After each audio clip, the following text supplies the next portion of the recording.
I'm Anna, And I'm Fran. and you're listening to Murder Words.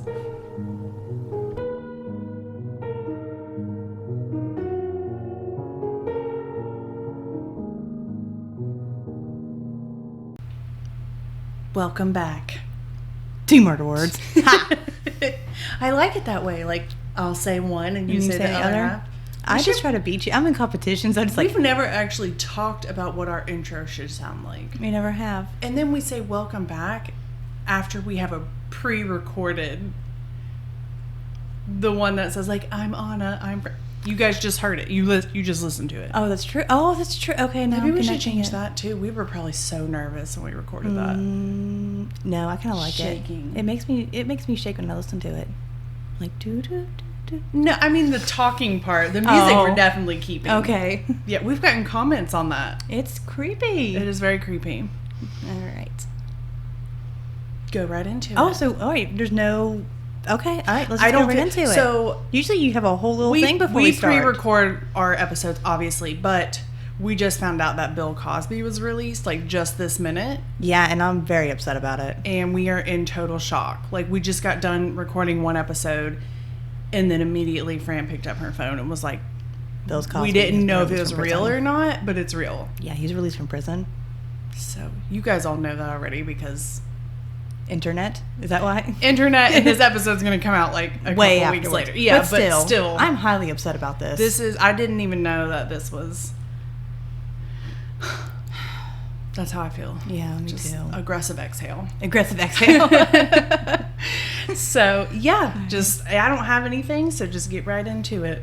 Okay, I'm real angry about Bill Cosby, but Yeah. all right, let's just do this, okay? All right, today's story, we're going to talk about Richard Daniel Starrett, okay?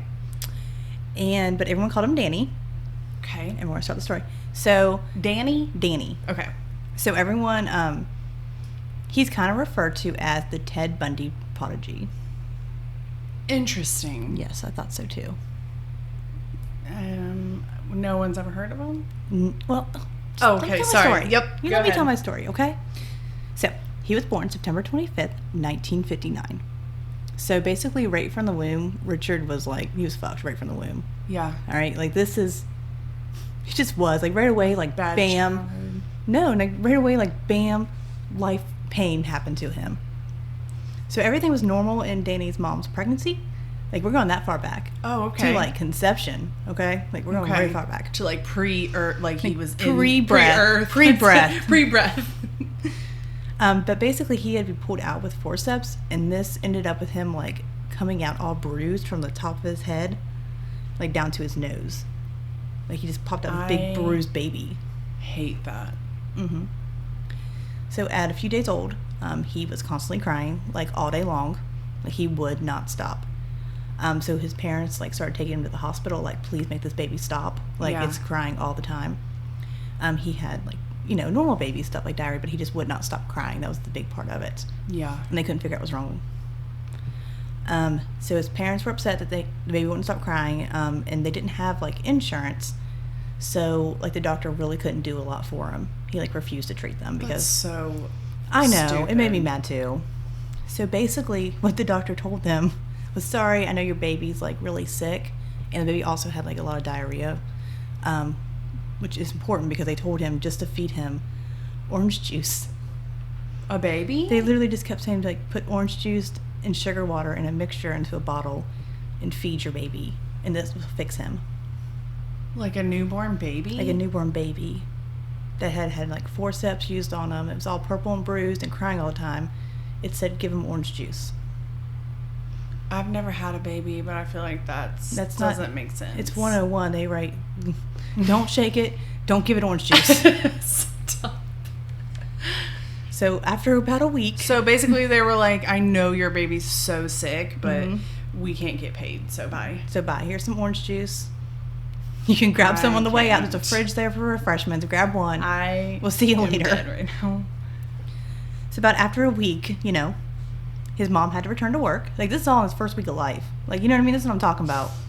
Yeah. It's been 7 days, and he's already getting really bad health care. He's pissed, I bet. Yeah, his health care has not been consistent at this point. Okay. So after about a week, His mom returned to work, and his dad was in school at Georgia Tech. So he was left with a babysitter. So, like, none of the following things are, like, his parents' fault, because they really did try with him. Like, they were a good family. The babysitter's name was Andrea Herter, and she was 12 years old, which I guess, like, in the 50s, that wasn't too bad to leave, you know, a 1-week-old baby with a 12-year-old. That seems like, I feel like I babysat when I was 12, but it wasn't like a newborn. No. Yeah. But, like, it was like a baby. So everyone said that, you know, Danny started acting different as soon as, like, Andrea started watching him. They said that he would, like, cry all day long. Like, he was still crying all day long, but it was, like, a different way. Basically, like, it was so much that even the neighbors would, like, go over to the house while Andrea was watching Danny and would be like, hey, like, you know the baby's crying, right? Like, we can hear its baby not being picked up from, like, its room all day. Yeah. Because, you know, you can tell if something's being moved, like a baby's been moved around, but it's just, like, sitting in the same spot all the time. So basically, like, Danny would develop, like, these severe diaper rashes because no one was paying attention to him. Yeah. And during this time, there were rumors of, like, physical abuse. It was highly suspected, but also there were rumors of sexual abuse, not just from Andrea, but her brother Fred. So, like, he's like a week old, and, like, all this bad stuff just keeps happening to him. So, do you think Andrea doing that is like how would she even know to do that? Well, like, she's 12, or is it, like, passed down? Her brother Fred was older. Okay. So, like, we're talking, like, the first, you know, she starts watching him about a week after, but, like, you know, time goes on with it too. So, they also had a family maid, but it was also rumored that she hurt him as well, like, physically abused him as well. Oh my gosh. Yeah, they had no good help, basically. Like, everything she put them with, they ended up hurting him. Yeah. So somewhere between, like, 1962 and 1963, Danny's, like, 1 to 2 years old at this point, he ended up falling out of a moving car. Okay. Now, I remember my mom told me, like, of course they didn't wear seatbelts back then. That's true. You know I've heard I mean? A lot of stories about that. They just kind of threw the kids back there. And I don't know. Have a good time. Yep, I don't know if he just opened the door and jumped out. The door wasn't latched all the way or whatever. But he did. He fell out of the moving vehicle.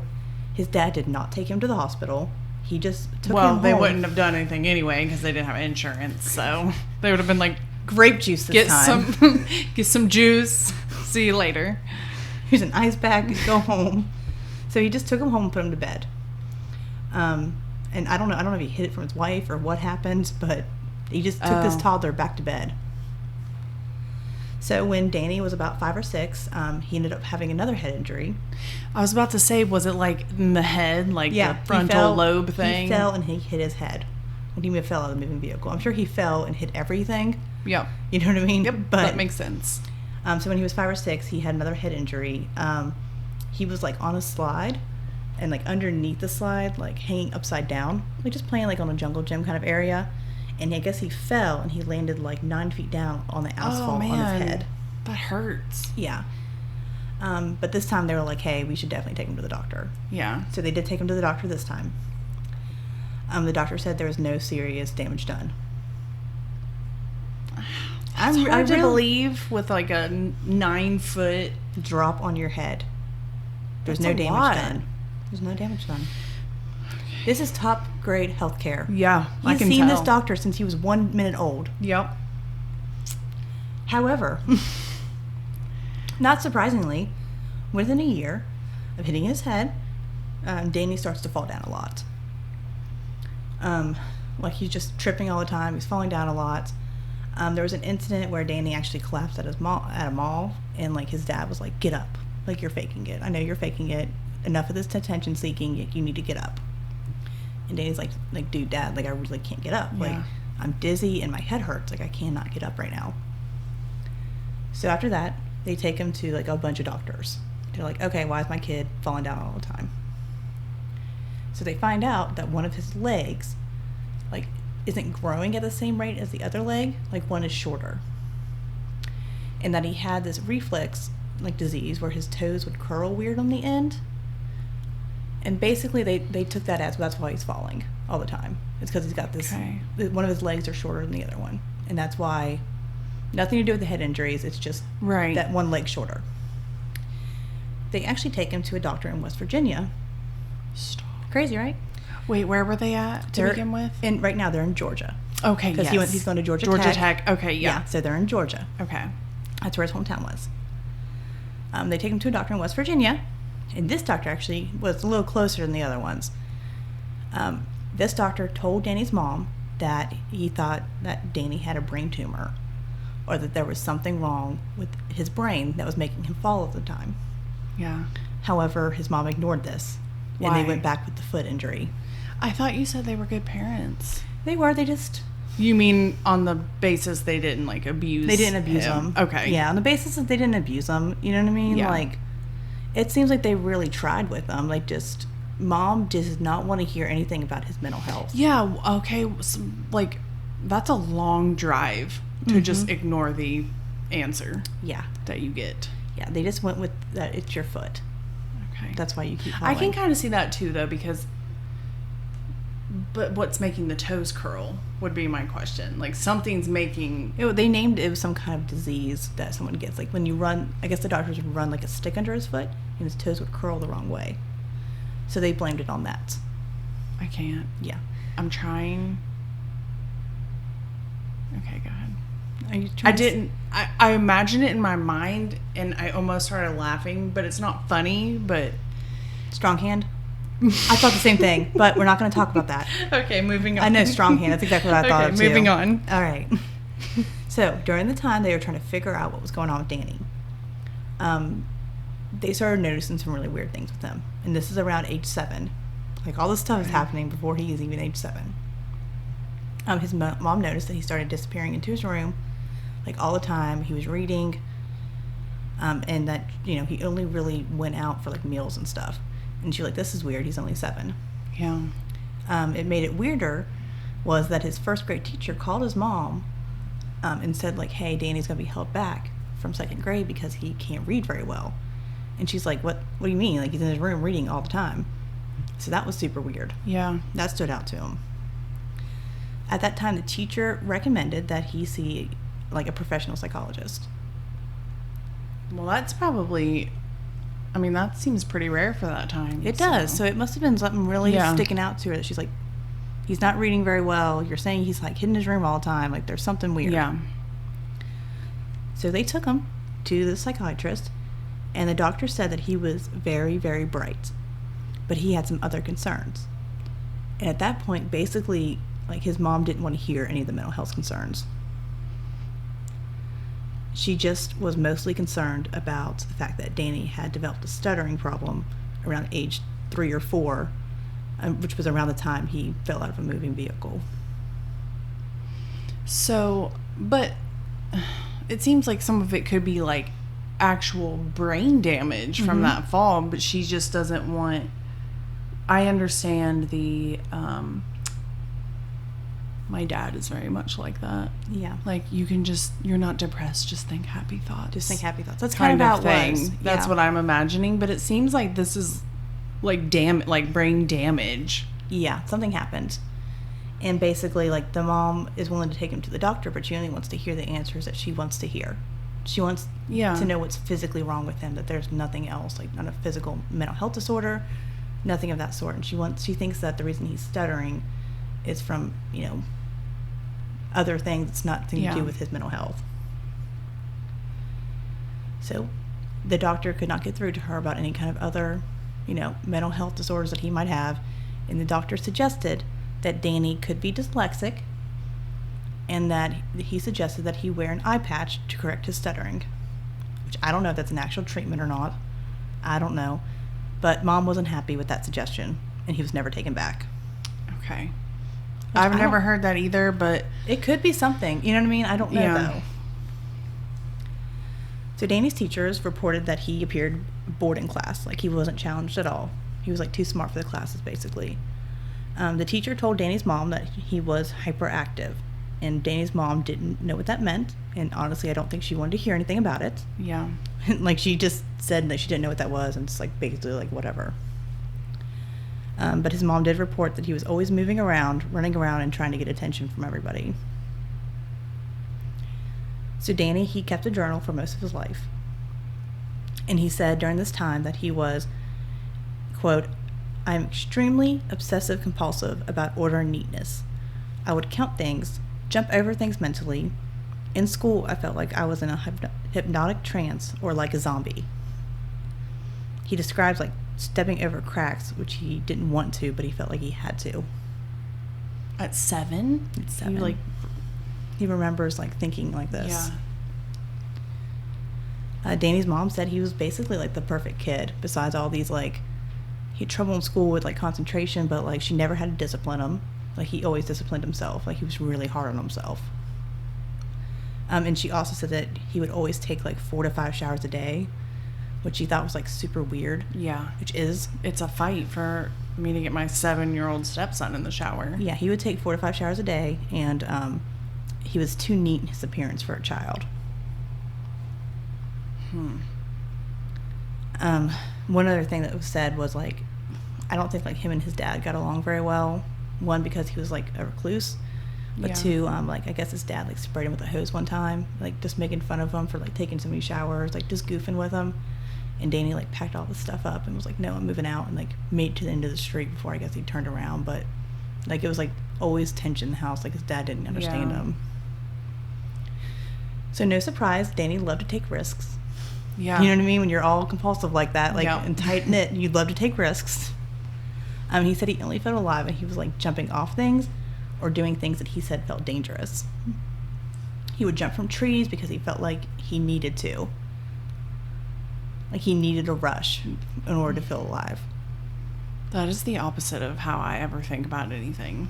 Well, we just keep listening. Except for when I was shooting heroin every day. Yes. That was kind of risky. Listen, I wrote beside of it. Sounds familiar. Yeah. Listen, you're going to see some patterns. But now I'm, you know what I mean? Like, but yes, I'm glad. For a child, like, feeling the need to jump off. I don't know. That's scary. You're going to see some really interesting patterns with it. Okay. So around the time Danny is 9, he's just only 9 now, and all this stuff just keeps happening. He starts to be interested in girls. Danny's mom said that he loved to draw, and it was discovered in his journals when he was around that age that he enjoyed drawing pictures of women being trapped in devices. That is never okay. His journals described someone who was 9 years old and he had an overactive like sex drive at that point. That's terrifying because my stepson is 7 and he also does the whole journal thing and he loves drawing and I'll sneak in and see what he's drawing sometimes. Good. And it's just like innocent little like stick figures right now. Like he's just learning how to, but I don't know how I would react if I saw something like that. Well, like do something because they did not, and then it does not end happy. Yeah, because that's so scary. I wrote beside mine like I don't even think I knew what sex was at 9, and like I didn't either. I hope I didn't know. Kids these days do know though. This is the but 60s. I don't think back then because they didn't have all the social media and the So around that time, what prompted all these was that he had found a box of porn magazines in an abandoned house. Around that's what it basically was his inspiration for all these. He had found porn magazines in an abandoned house, and he became obsessed with it. He said, quote, "He spent every free moment at that building looking at my secret treasures of magazines." I hate that. Yeah, it's disgusting, right? Really gross. I don't like the feeling I have right now. Yeah, he's 9, 10. That's ew. As I said again, for most of his life, he was a recluse. He did start actually reading when he got a little bit older, and he would stay in his room and he would read books all day long. Danny's mom said that he read about a book a day, and he would only come around again for meals. His family tried, but he had siblings too. He was the middle child. Yeah. And he just kind of pushed them away. In high school, Danny started showing signs of depression, and his obsessive habits started to worsen. He had frequent headaches, and scarily, he started following girls around. But no. Yeah, he would start reporting blackouts on several occasions as well. I have no words. And the mom is still probably like not wanting to hear it. Not wanting to hear it, in denial about it. Danny did attend college at Georgia Tech, just like his dad, and he went for engineering. He did well. He did. But his problems with like needing like a rush, an adrenaline rush, continued, and he reportedly took up skydiving. And once he hung himself out of a moving vehicle, hung himself out, like going 70 miles an hour. He just hung himself out of it to feel a rush during it. Like by his like hanging on to the side of the vehicle? I don't Something of that sort. I mean, he opened the door. It looks like he hung himself outside of a moving vehicle. Someone was driving, he hung himself out of it. Oh. Well, he also bought a motorcycle, which isn't that weird for a college kid to do. No. But what is weird is that he bought this motorcycle, and then he was in a really bad motorcycle accident. Did he love it? When someone pulled out in front of him. And he, like, he wasn't hurt too bad, but he definitely should have been scared at this point. And he didn't. He wasn't scared. He took the insurance money that he got, and he actually bought, like, an even better motorcycle.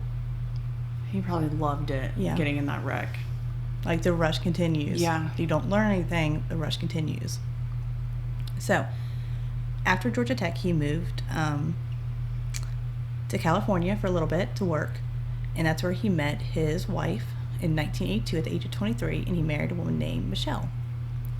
Him and Michele moved back to Georgia, where he was from, and about 4 years later, they had a baby named Allison. And this is where it gets sad. Well, not really sad, just gets weird. It's already weird. I don't even know what to say, because this is just where it starts getting, terrible, honestly. So, about a year after the baby's born, around Christmas is when Danny would commit his first reported violence against a woman.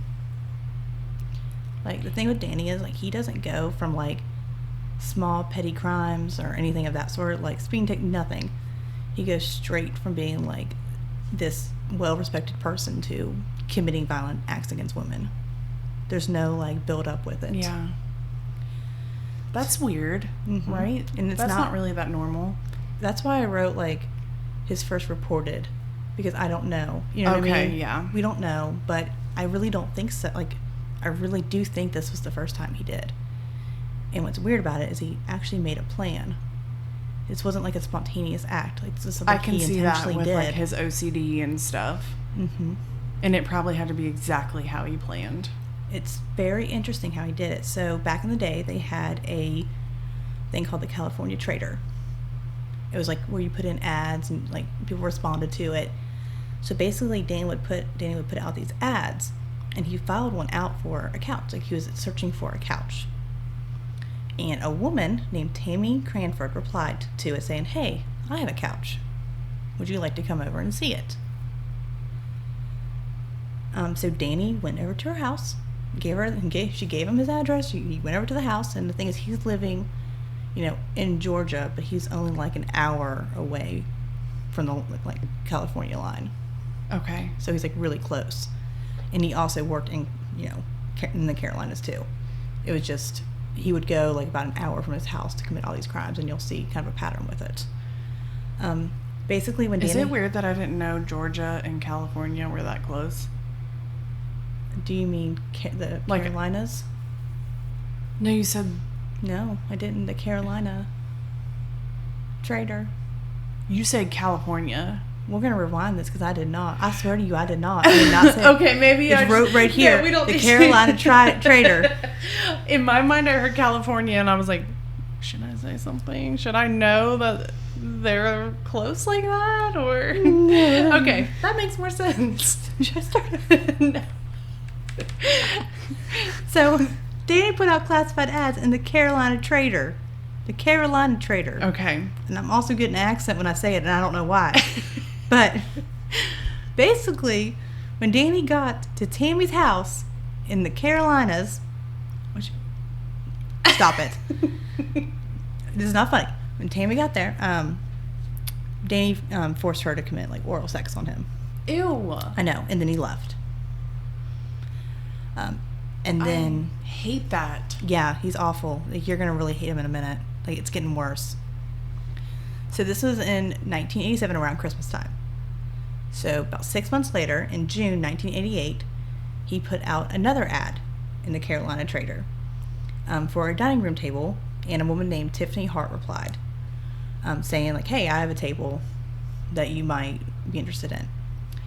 So Danny went to Tiffany's house to view the table, and there the same thing happened. He forced her to have oral sex with him. Ew. And then he walks away. A few weeks later, like, as you see, like, these times are starting to get shorter. And shorter. They're getting shorter. He went from 6 months to a few weeks. Susan Hansen replied to a classified ad in the Carolina Trader that Danny had listed, asking for a refrigerator. Same process with it. Danny went to Suzanne's house to check out the fridge, and he went further. He sexually assaulted her. Around about a month later, a 12-year-old girl was kidnapped. Oh, no.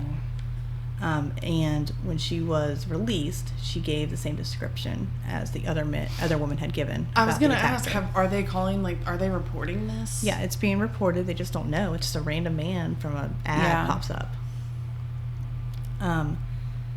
So when, she was released, she came back, and then she gave the same description as Danny, as the other woman did, and later Danny would be connected as the person who did kidnap her. Good. So in December of that same year, 1988, a girl who was underage answered a classified ad in the Carolina Trader for a set of tables. Her name's not mentioned, just that she was underage.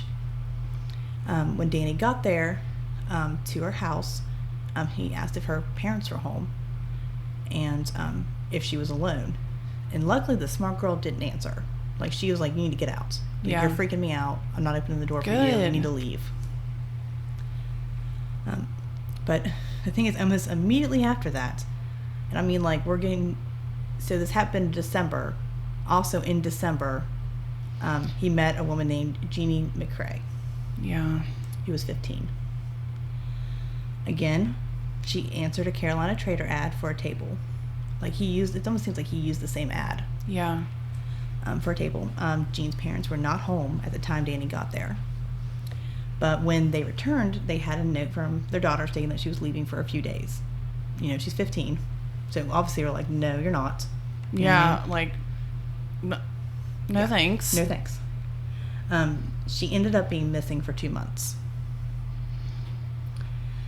So Jeannie she actually went willing to Danny's house in Georgia. Like, Danny had convinced her somehow to go back to his house, probably to sell something of that sort. You know what I mean? Like, he came up with some kind of story to get him to come back. And he did put, like, I guess, like, halfway there, she realized this wasn't going to be, like she was getting the vibe of, like, this isn't really how it's supposed to be, because Danny put, like, tape over her sunglasses so she couldn't see where she was. Yeah, that would make me feel like that, too. That would me, too. I don't know what excuse you could come up with, be like, "I have to put tape on your sunglasses." Yeah. So, at first, Danny would lock Jeannie in the closet when they got home, like, locked her in the closet. And then, like, after a while, like, Jeannie started to, like, work on him a little bit. Like, she was trying. Like, she was really smart in this, honestly. She informed him, like, "Hey, you don't have to lock me up. You can allow me to be free around the house." They ended up, like, playing games together. They would watch movies. They'd watch TV. They would cuddle on the couch together. Where is his wife? I'm gonna get to that. They even would, like, take trips to town together. And, like, it was all, like, whenever they would get home, like, they would do all this stuff in the daytime, and then, like, when they went home, like, he would lock her back up in the closet and, like, videotape her, like, doing, like, acts with him and things like that. Yeah. They even ended up taking, like, a little trip together, and it was just like a normal vacation. She's really trying to gain his trust. She's trying to gain his trust. She's doing what she needs to do. Yeah. So after they went on this vacation, one day Jeannie was in the shower, and Danny decided he was going to go in there with her. While they were in the shower, Danny ended up shooting Jeannie. What? Mm-hmm. Danny then wrapped her body in a green blanket because green was Jeannie's favorite color. And then he drove her around with her in the backseat of his car until he decided to leave her body on the side of a river. Why? Like, what made him decide to do this all of a sudden? So during the times that he had abducted these women and these girls, his wife was not at home. His wife had family back in California that she would frequently go visit with their daughter. And that's when he would do these things. This is when he would commit his kidnappings or his killings. That's when she was gone. And she was gone. She was visiting them for 2 months. And Danny stated the reason he killed Jeannie was because he was developing feelings for her. And he had a wife and a daughter he loved. I think I can't just let her go. Like, have no words. Yeah. So that was December. Now it's about February. It's been about 2 months at this point.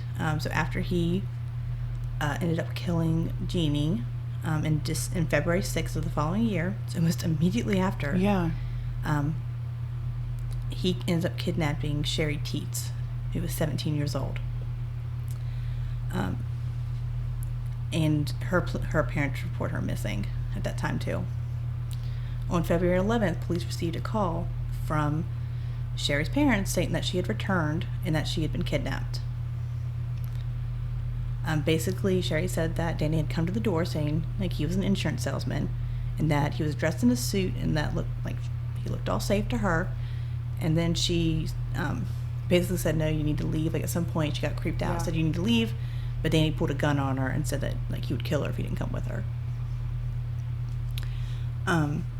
Basically they found out that like he had, sexually assaulted her, took him out to her house, sexually assaulted her for a few days. And that Sherry had escaped because one night he was drunk. I was going to say, like, how did she... He was drunk, and she said that she saw a window and she knew if she didn't go for it right then, that she would never be leaving that house alive. Strong, independent woman. Yeah, she saw that they were in a subdivision and she knew there'd be neighbors that would help her. She said, now's my chance, and she ran. Yeah.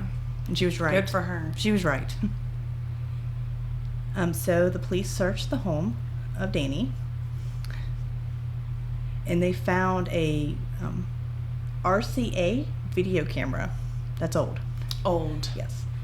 A blue canvas bag full of videotapes, including one of Sherry Teets, a pair of brown gloves, stained sheets and towels, newspapers in which classified ads had been circled, a pair of handcuffs, a starter pistol. Why would he just keep all that? He kept all that stuff. Plus a pile of notebooks and maps, gasoline motel and car rental receipts, and a receipt hinting that Danny had a rented storage unit somewhere under a different name. Literally all the evidence. Like, here, I have it in a bag for you. Yeah. Already, just take it. Just take this right home. Like, all he had to do was probably throw away the bag. And, like, none of this, you know what I mean? He kept... everything. He keeps their gas receipts. What is he doing? So, Danny's listed on the FBI National Search as wanted and dangerous. Obviously. Yes. That same day. Also to be noted, he was also fired from his job that day as an engineer for missing too many days of work. Well, yeah, he was busy abducting and sexually assaulting young women. His co-workers described him as a nice guy, quiet, who you would never think was capable of committing these crimes, but very friendly. Like, they didn't get a weird vibe from him at all. So 3 days later, on February 14th, 1989, Danny is found at a rest stop in Texas. He was on his way to California to see his wife and baby, where they were there visiting family. He was trying to say goodbye to him. Yeah. Because he knew that it was up. He was discovered in his IROC-Z car. When police approached his car, they asked him, like, these really weird questions. They asked him if he had suicidal tendencies. What? I know. This is what they asked him. This was noted down. They asked him these questions. If he had suicidal tendencies, which he said no. They asked if he was homosexual or heterosexual. Stop it. Yeah. And he denied the kidnapping of Sherry Teets. Don't know why. That was reported, so I'm reporting it as I saw it. Why would they ask I don't understand what's happening. I Why don't does know. that matter? I don't know, but that's what they asked him. Okay. Danny was taken to the Lexington County Jail and requested no visitors. His family tried to see him to see, like, what's happening, man? Like, what is going on? Yeah. And he refused to see him. He didn't want to face it, probably. He refused to see him, yep. So his wife is brought in for questioning. Through questioning, it's revealed that basically, like, after the baby was born, like, their sex life had changed. They no longer had, like, a normal sex life after that. Danny wanted her to perform, like, oral sex all the time on him, and they tried videotaping it, but it just was not what he wanted. She was never going to live up to that. Yeah. But basically, he just couldn't be with his wife the way that he was supposed to be.